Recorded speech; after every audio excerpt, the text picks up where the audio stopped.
ka ọ gụtasịrị afọ 30 eji nnọọ wee makụọ ya bụ amụma maka imeghepụ ụzọ n'okwu gbasara mgbasa ozi site n'aka otu United Nations n'afọ 1993. Otu a agago n'iru wee na-ekwupụta na aka kwudosikwere nnọọ ike ichekwebe ọdịmma ndị ọrụ nta akụkọ na-agbanyeghị ọnọdụ ọbụla iji wee merube ya bụ oke mmemme agba nke 30 ya ka otu United Nations na amụma ha kwubara were otu izu ụka ji nnọọ wee wepụta otu ụbọchị ha na ndị nta akụkọ wee nọrịa n'ụzọ pụrụ iche na isi ogige ha dị n'Abuja iji wee lebanye anya gbasara etu ọrụ ha si aga nakwa ya bụ amụma gbasoro ọdịmma ndị ọrụ nta akụkọ ka ekwi ajide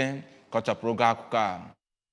Ụbọchị ahụ bụ ohere ịtụle otu nnwere onwe nta akụkọ siri dị na mba ụwa, zọpụta nta akụkọ n'aka ndị na-egbochi nnwere onwe ya, lụtara gọọmenti mkpa ọ dị ịsọpụrụ nkwenye ha na nnwere onwe nta akụkọ ma kọnyere ndị nta akụkọ tụfuru ndụ ha n'iru ọrụ. N'okwu nnọọ ya ka onye na-elekọta UNESCO Philippe Dalong kọwara nnwere onwe nta akụkọ dịka nkwụdosi ike ọchịchị ndị nkịtị. Ọ kọwapụtara na UNESCO etegoli ọ na-edu nchepụta United Nations n'ihu maka nchekwa ndị nta akụkọ ma kwụsị ihe niile gbasara enwetaghị ntaramahụhụ. Onye mbinye UN na-ahụ maka nkwalite ọdịmma ndị mmadụ Matthias Kmel n'okwu mmepe ya sịrị na mgbe ndị mmadụ nwere nkwuwa okwu ma nwee ohere ịchọpụta akụkọ ha chọrọ na-enweghị mgbochi ọbụla ga-ebute